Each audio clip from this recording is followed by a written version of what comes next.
Tech It Up with Jessica Lee. I'm here with David Saxon, who is the VP of Channel and Partnerships at Heap. Welcome, David. Thank you.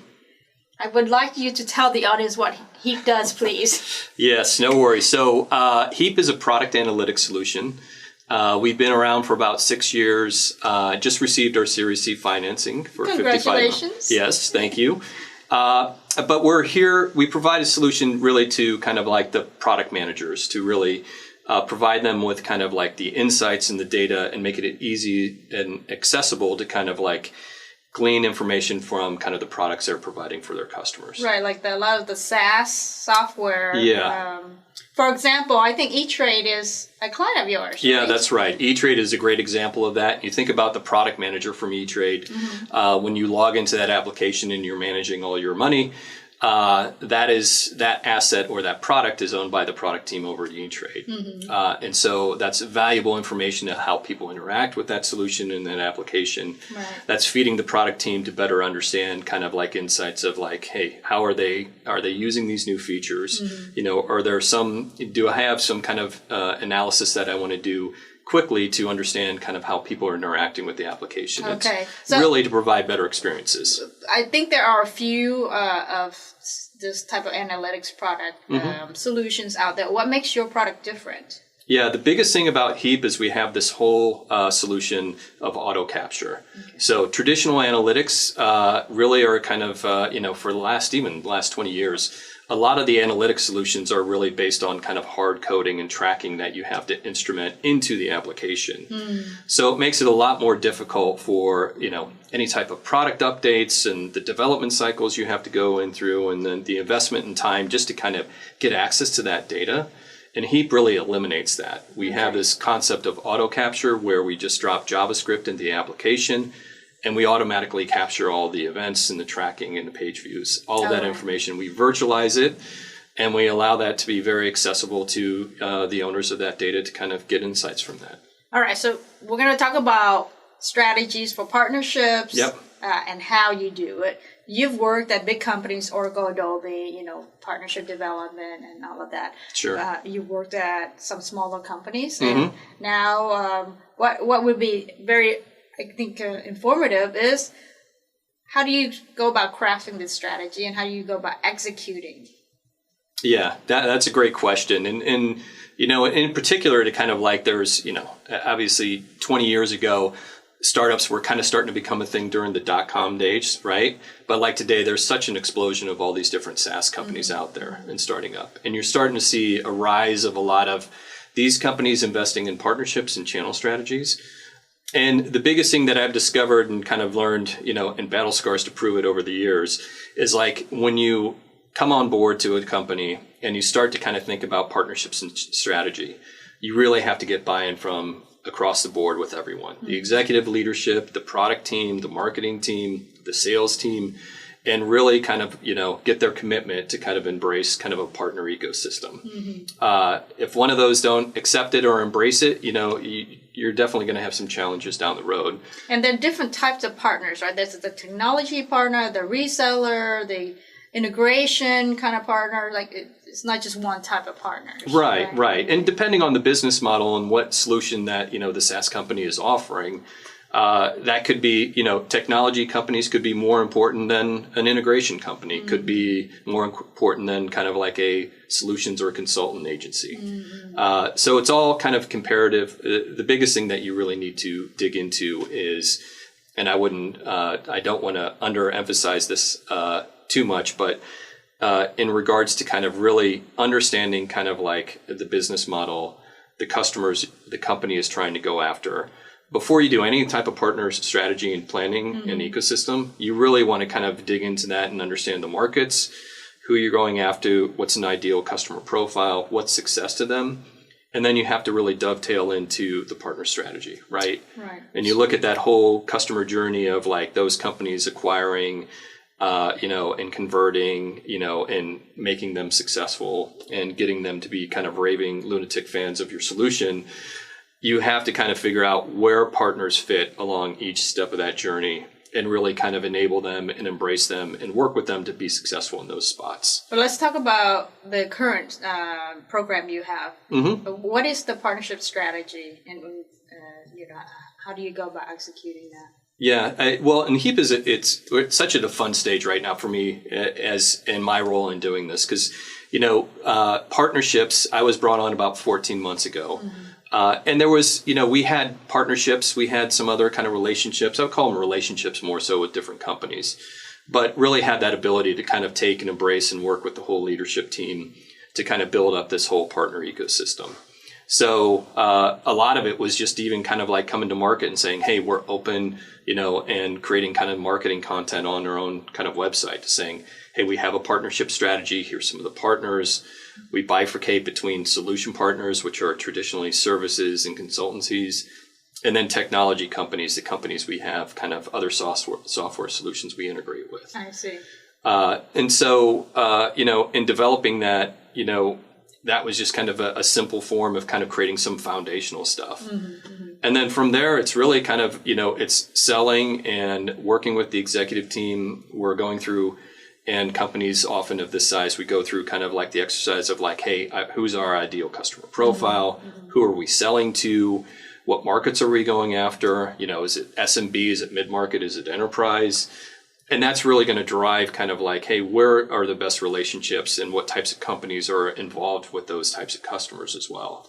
So until you define that, and, you just kind of really emphasize of kind of like, hey, these are the better partners to kind of do this. And what are some of the common mistakes that you've seen, lessons learned that you want to share? Oh, how much time do we have? There is, the biggest thing, as I was talking about earlier, is really getting buy-in from that as early as possible with the executive team. And, there can be a lot of anxiety internally especially with kind of, when you work traditionally you work a lot with the sales managers and sales teams.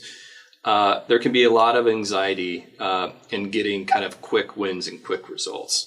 So patience and being kind of very kind of, really kind of direct and kind of just focused on building that up. Because it does take 6 to 12 to 18 to sometimes 24 months to really get the machine going where you have really solid technology partners and solution partners out there. So as long as you're kind of like have a very good defined strategy as it relates to the business and the customers you're going after, you start to identify and work with partners and make them successful. Because it's like anything, it's a relationship. This is going to take some time and effort to really kind of build up some good relationships with companies that you may have from past experiences, worked with before. Some of the companies I've worked with before at Adobe and Omniture, I was able to kind of bring into the fold and work with them, which was great. But there's going to be other new partners that you kind of have to embrace and kind of work in that whole ecosystem as well. But patience is a virtue. Keep very focused on kind of the partners that are very relative to make your customers successful. Because you don't want to make the biggest mistake is just, everyone wants to go after, for example, the big consulting firms to kind of like, hey, these are billion-dollar firms and they sell billions of dollars worth of software. And it's like, all right, well, we're a startup in a very small company. Even some of the bigger startups or the companies that are about to go IPO don't have practices with these firms. I see. So you have to be realistic about what you can do with those companies and, start kind of, with like-minded other companies to kind of build up that ecosystem. Okay. Let's talk about maybe the tools that it takes to scale. This kind of sales enablement tools, for example. Yeah. Like, I think that when you talk about partner sales enablement, you're saying it should be very similar to your internal sales enablement for your own direct sales force, right? That's right. Share your thoughts on that? That's right. Yeah, we're going through kind of a similar process of just kind of really, we have a sales enablement person, we have training and certification, we have product marketing team. So we're going through this whole process of looking at kind of like, hey, what's the solution we need for our sales enablement? And we're actually looking at your solution as well, so which is great. You. Yes. So excited about that. But the biggest thing is like, companies are focused on kind of enabling their sales team, but they also, that is very 100%, all of that content and information should be shared with your partners, right? Where it's relative. So a lot of that stuff is like when you're creating the stuff within Mind, You know, some of the stuff may be very sensitive, probably less than 10% you would want to not share out there. If it's competitive information you want to be sensitive about, you just have to be smart about that. But the other side, you should be openly, wholeheartedly sharing that with your partners in mind. And going through that whole process with them and making sure, and even incorporating some of your best partners in there to, hey, you know, get their test. Because it's easy for a sales guy who's internally working at a company to, like, you know, check the box or say, it's like, yeah, that's great. You know, that's good enough information. But unless you take that out to a partner or someone else and saying, hey, can we go through this content? What's missing? You know, you're probably going to miss a lot of stuff that you need to kind of make sure that your salespeople are very well aware of, if not your partners. And then eventually you want to use that for your customers as well. Yes, and we're seeing that with some of the clients like, VMware, VMC, for example. Yeah. You've got gated material for just internal company salespeople. Then you have partners. It's the next group of people. And with VMware, they actually have it where it's public. So anyone who wants to learn more about the different VMware products can learn and go through that middle funnel and get converted over to hands-on lab. That's great. And I think that's one of the features that I think is important to kind of look at is the kind of openness where you can put it for internal partners or even the public to consume the content and have the analytics to track for conversion. Yeah, that's great. That's great. One of you bring up a good point, and one of the things that I really love about Heap and what we do is, like, we provide kind of like people with, you know, the software for free to use. Mm-hmm. So we have a free version of the software that we use, and we're very transparent about, like, really the more we can help educate and kind of go out there to market and make everyone aware of your solution and give them as much tools that they can consuming on their own to be successful.